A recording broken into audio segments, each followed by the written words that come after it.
Hey everyone, welcome back to the podcast. My name is Dan Hafner, and we're going to talk about some interesting stuff today. This is not some this is a very weird episode, just overall. Um, we're talking about AI like we usually do, but we're talking about the Pope, which is kind of two things that you would never really think to talk about in the same episode, um, and it's going to be very interesting. So why are we talking about this? The Pope dropped what was called an encyclical, I believe. I had no idea what something like this was, and I just saw it was a very big story here recently. Um, and honestly, it's worth reading and it's worth looking into and it's worth having an episode talking about this, I believe. And not because it's religious based or it's scripture or anything like that, but because um, when a organization that's over 2,000 years old is talking about something, um, that's pretty significant. That's a pretty um, pretty interesting thing to kind of turn your head and be like, wait a second, why are they talking about that? So, anyway, I'm just going to kind of go through at a very high level. Um, there were 13 different points that were made in this document that was released. It was like a couple hundred pages. And to be honest, I have not read all of it. I've seen some AI summaries on it. I've read some stories on it. I read a little bit of it myself. So I can't say that I actually went through and read the whole document beginning to end by myself. I have not done that. But I've gotten the highlights. I've got the points I want to talk about here. And I'm going to kind of hit them one by one because they're very interesting. And it's not all software related. It's not all coding related. There's a lot of kind of ethical and moral things inside of here. And I'm not trying to make this a debate about theology. Just as a little bit of background, I was actually raised Catholic. Um, I would say that my wife and I we don't go to a Catholic church. She was raised in a Lutheran church. We both attend a non-denominational Christian church now. So I'm not here to pick on Catholics. I'm not here to support Catholics. I'm not here to pick on the Pope or support the Pope or anything like that. It's very very interesting of all people to come out with something like this. I would not have expected the Pope to. But this is pretty interesting because apparently previous popes have done this when it came to the Industrial Revolution.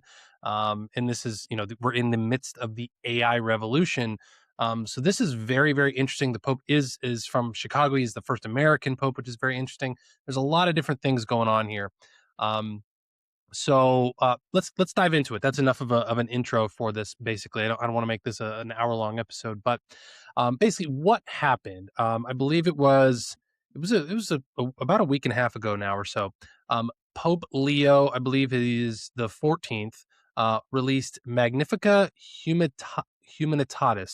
Magnificent Humanity, which is his first encyclical. Right, it was focused on AI, on human dignity and what it really means to be human when machines can think kind of in the future, right?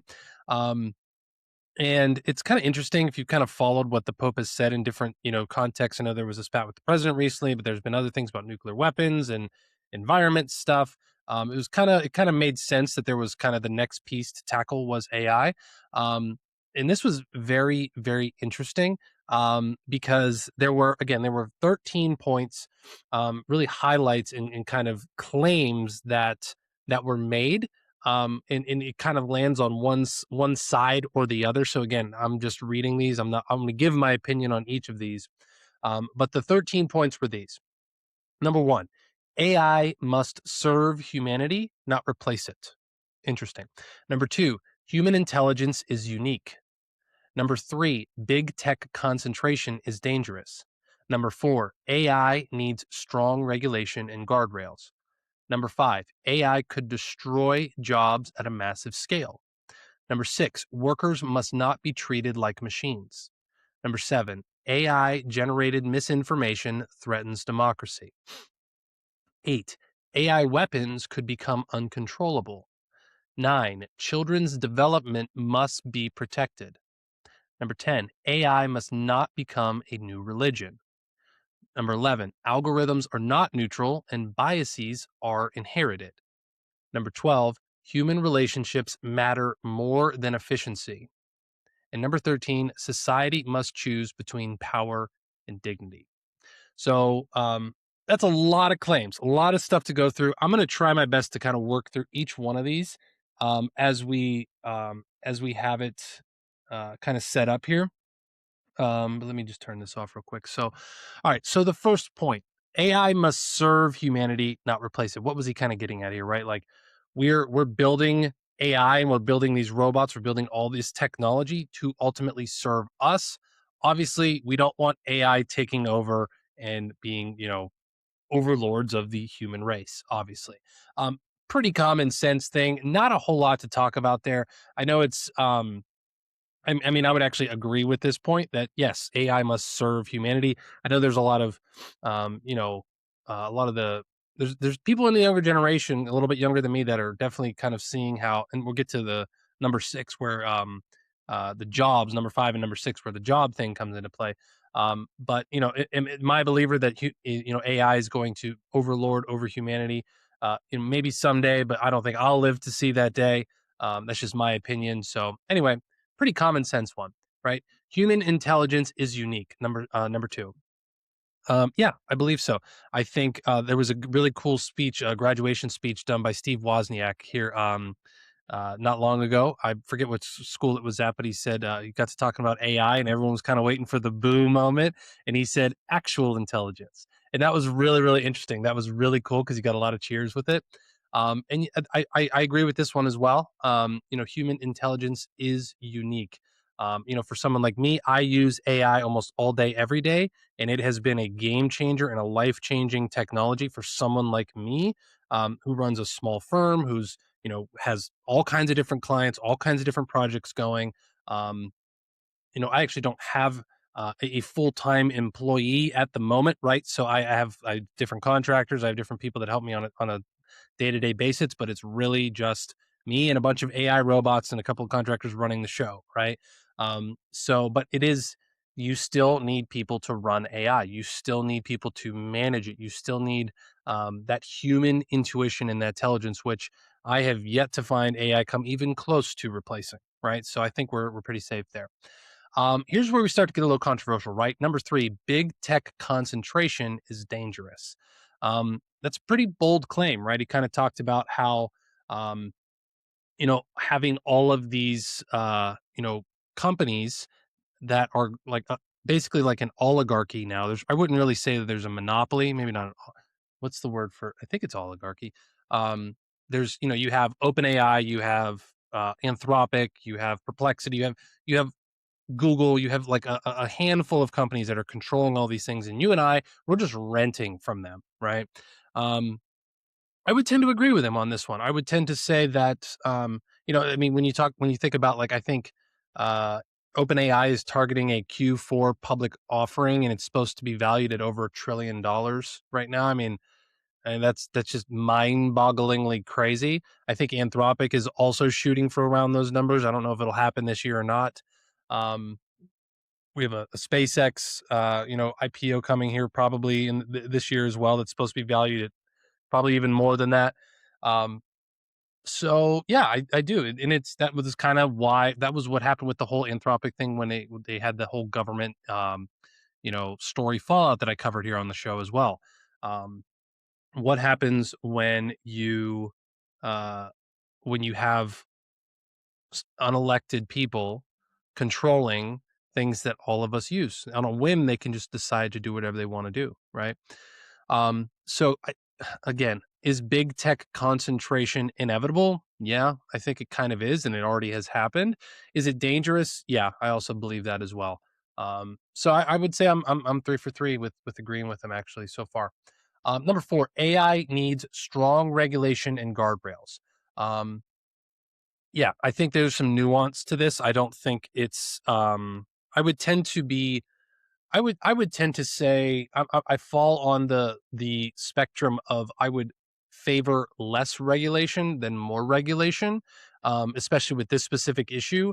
And I think when it came to all the different states wanting to regulate AI in different ways, I thought that was very, very bizarre, and I don't really know how that is maintainable when you have online companies, these big tech companies that are all across the world, how can the state of Pennsylvania differ from the state of Florida, differ from the state of New York? I just never understood really how that would be feasible and scalable for any of us. Um, but obviously, ways, there are places where AI needs to be regulated. There was just a big story of the OpenAI case where Elon went and sued. There was a whole trial where they were suing Anthropic, or I'm sorry, suing OpenAI for the nonprofit to profit kind of thing. There was a lot that was revealed, basically got thrown out because the statute of limitations passed. So it was kind of like no verdict almost. Um, and there are instances where AI has been proven to talk people into committing suicide. There needs to be some guardrails on this stuff. I'm 100% for that. But I also think that regulation always tends to be a slippery slope, and that can really, if we're trying to compete with China, we're trying to outcompete other areas of the world who are already investing heavily in this. Regulation can only slow us down as a country, is what I'm talking about. Um, so yeah, I think AI does need regulation. I wouldn't say strong regulation, but I would agree with the guardrails. There obviously needs to be some things that are set up around this to prevent this stuff from literally running off of its own rails, right? Number five, AI could destroy jobs at a massive scale. This is very interesting. There was a story, I believe, that came out either yesterday or today, um, where OpenAI CEO Sam Altman actually came out and reversed course. He's been saying all this time, like, there's going to be this jobs apocalypse. There's going to be no jobs. You listen to any of these people, they're like, yep, universal basic income's the next thing. You don't have to worry about it. AI is going to take all of our jobs. And Sam Altman actually came out and reversed and said, I actually think it's just going to make an economic boom. There's going to be more work for people. There's going to be, just more and more demand for human labor. Right. I was actually watching another podcast where they were talking about the, uh, the explosion of software developer jobs on Indeed over the past year. You look at it on a chart, it's ridiculous. Like I can't get enough um, help sometimes for people to review things and to build things. And I mean, the Dapper No Code brand is exploding right now. We're making more projects kicking off than we ever have. We have more clients on retainer than we've ever had. Like it is exploding at a rate that it's hard for me to keep up with. So when I see that software developer jobs are going away, when you say that, but then you see the data, reality is like, nah, brah, nah, like that's not, it's not happening that way. You're full of shit, is what you are, right? And then so this kind of ties in with number six: workers must not be treated like machines, right?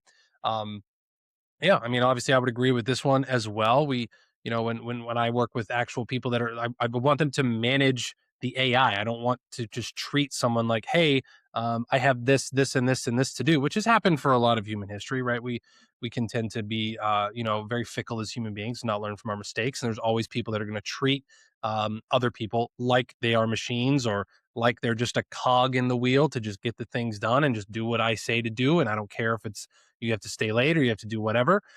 So there's things like that, but um, there is a level of human decency, of respect that needs to go into there. I would agree with that one as well. And I don't think that there will be a lot of issues. I mean, I shouldn't say there won't be a lot of issues. I'm sure there will be at certain levels, but um, yeah, I would agree with that one as well.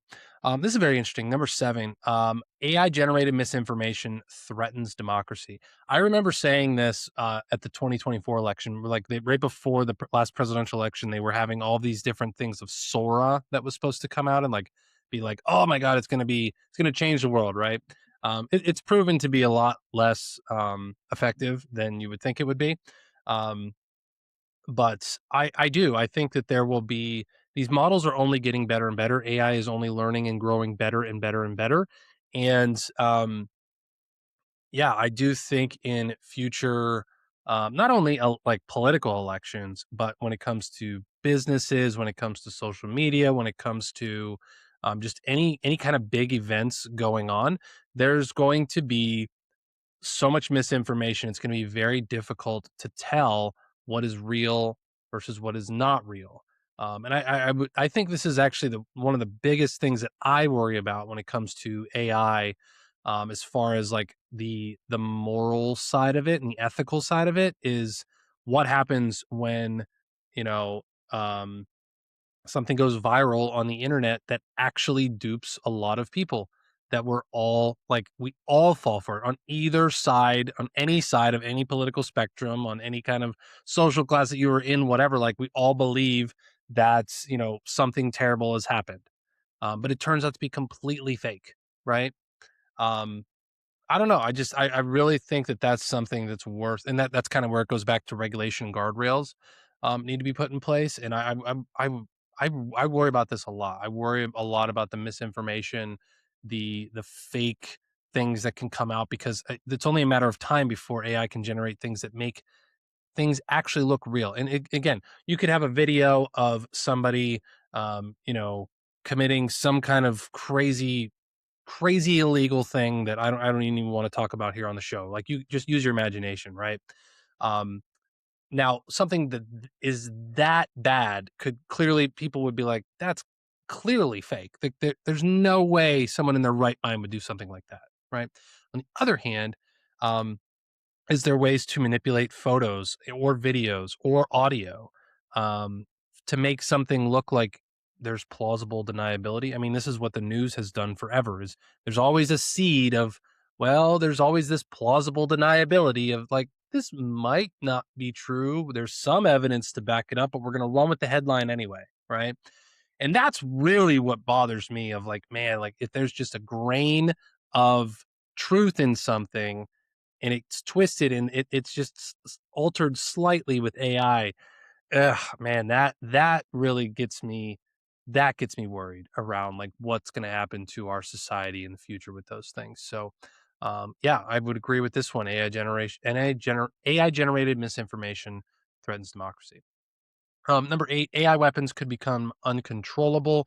This was the whole thing with Anthropic, right? Of like, hey, what if the AI is detecting there's a imminent strike from China or Russia, and then there was never anything going on, and we launched nukes and we kill millions of people, and it was all like an AI kind of made up thing. Um, I would encourage everyone again to watch the movie Eagle Eye. Very, very, very cool movie with Shia LaBeouf years ago. Old movie actually, but that's kind of one of those stories of where an AI thing kind of gets out of control. And it's a really, really good movie worth a watch. I'm not going to comment a whole lot on that. I don't know a whole lot about that area. Children's development must be protected. Number 9. Yeah, I think this is. I mean, I say this all the time. I'm becoming a new parent here soon. Um, I think about this a lot. I think about screen time. I think about, they say that this generation of kids is going to be called Generation Beta because they've literally never known anything other than AI and technology and the internet in their entire life, right? And what does that do to the human brain? What does that do to your attention spans? What does that do to the development of kids? It's going to be a very interesting case study to see. There's a reason that Steve Jobs never let his kids use iPhones or iPads, um, and he was the guy that literally made tons and tons and tons of them, and they're like it's like why, right? Because they knew that there was dopamine involved in that, there was addiction involved in that, there's a lot of things involved in that. And yeah, I think that there's definitely something to be said about taking that a lot more seriously. Number 10, AI must not become a new religion. This is pretty interesting. You would kind of expect this from something from the Pope, right? But yeah, I mean, I was thinking about this. I was like, there's been instances I've covered on the show of people who have literally made an AI avatar to marry, right? And then it had kids, and they're like almost like the movie Her, right? That was also an old one. I've actually never seen that full movie. I watched part of it, and then something happened. I never watched it again, but. Um, I don't know if he was married to her or not, but you see what I mean? I haven't watched the movie, but it's very interesting. I could see this. I could literally see in the world we live in. I could see someone creating an AI god. I could see like it's not like it would create it itself. I could see someone using AI to build an entirely new religion, an entirely new cult.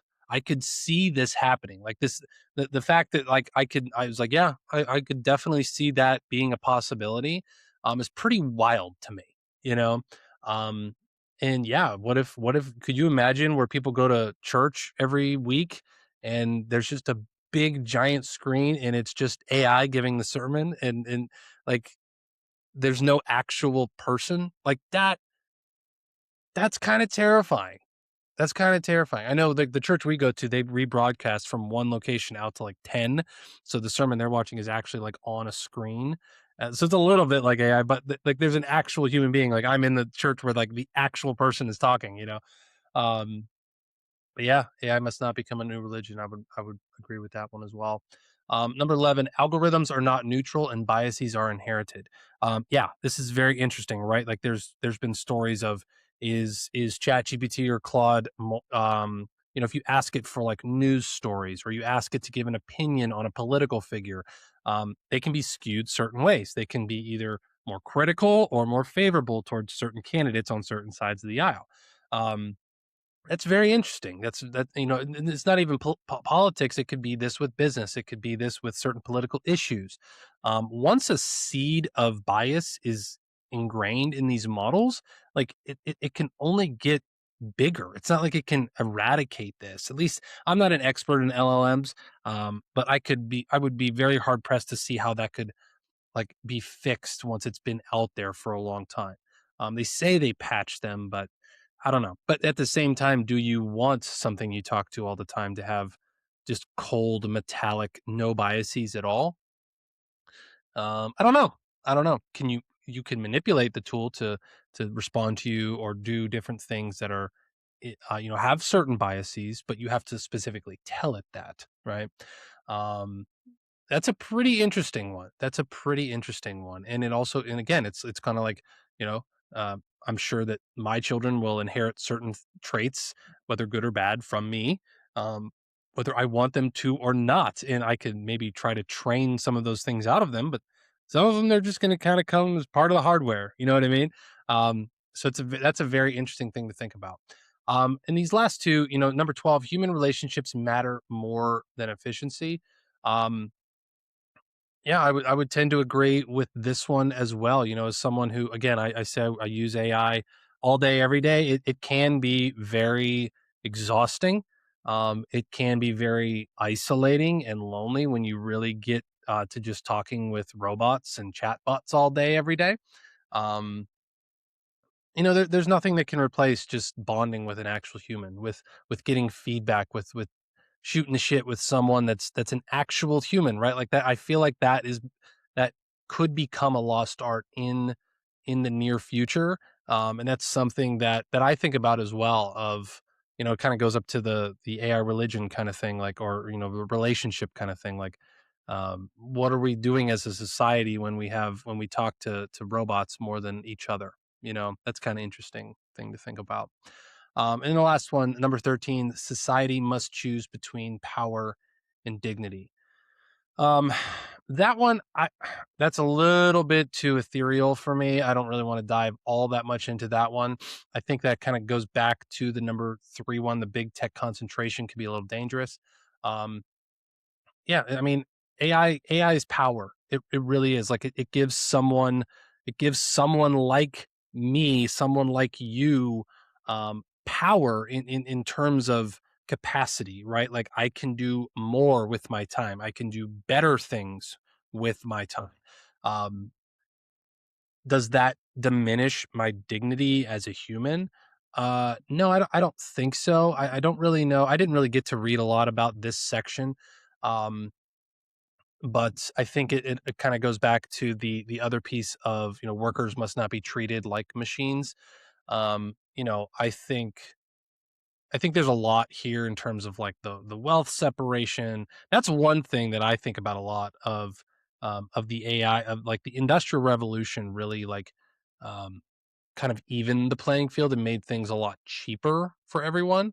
But like AI at least what I'm finding is that I spend a lot of money on AI tools and AI tokens and AI credits and AI usage. And I'm finding that I'm spending more and more as time goes on, right? The more projects we get, the more clients we get, the more usage we have.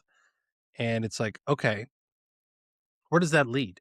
That leads to the more resource that I have as a business, the more I can feed into the AI machine.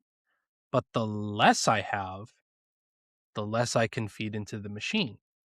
So what does that do? That only widens this inequality type of field that we're living in, right? Because basically, if you got a lot of money to blow, you can blow it on AI and you can focus on investments, you can focus on productivity, efficiency gains.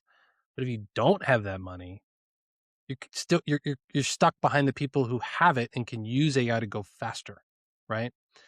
Um, that kind of bothers me. That bothers me in different ways. I mean, on one hand, um, I appreciate the fact that, like, okay, if I pay for a Claude subscription, that gets me access into something that is a capitalist society, right? Like, I've paid for access to get this thing that I want, and I will leverage it because I paid my money for it, right? Part of me is like, yeah, that makes sense. Um, and then part of me is like, well, the only thing that separates me from someone else that can't afford it is that money, is like literally that access, you know? Um, And I've been in places where I didn't have, the money to pay for that kind of stuff in my life too. So, um, I don't know. I think that's a very interesting one, and I just don't have a lot more, thoughts on how all that's going. That's something I'm still kicking around in my head, in my heart a little bit. Um, so anyway, those are the 13 points of what was of really what the Pope covered in his document that he released. So I hope this was helpful. I hope this was interesting. I hope maybe I sparked some thoughts in your mind and in your circle possibly. I'm curious to hear your thoughts and your opinions on these things. You can always go over and click on the website link in the show. And you can subscribe and you can send messages to me, and you can also email me as well. I'd be very interested to hear your thoughts and your opinions on all of this, or you can leave a comment below if you're watching this on YouTube. So that is it for this episode. As always, I appreciate all of you. Please be sure to subscribe and like the show and share this with anyone you think might find value out of it. I'm Dan Hafner. Talk to you guys later. Thanks. Thanks for tuning in to Tech Bites, your go-to show for software business and technology. Don't forget to hit that subscribe button to stay updated with our latest episodes, insights, and stories. Hungry for more? Dive deeper into the world of no-code by visiting dapanacode.com. Your journey to building amazing software without coding skills starts there. Connect with like-minded creators and unlock a world of resources tailored just for you. Subscribe now. Explore Dapa No Code and let's innovate together.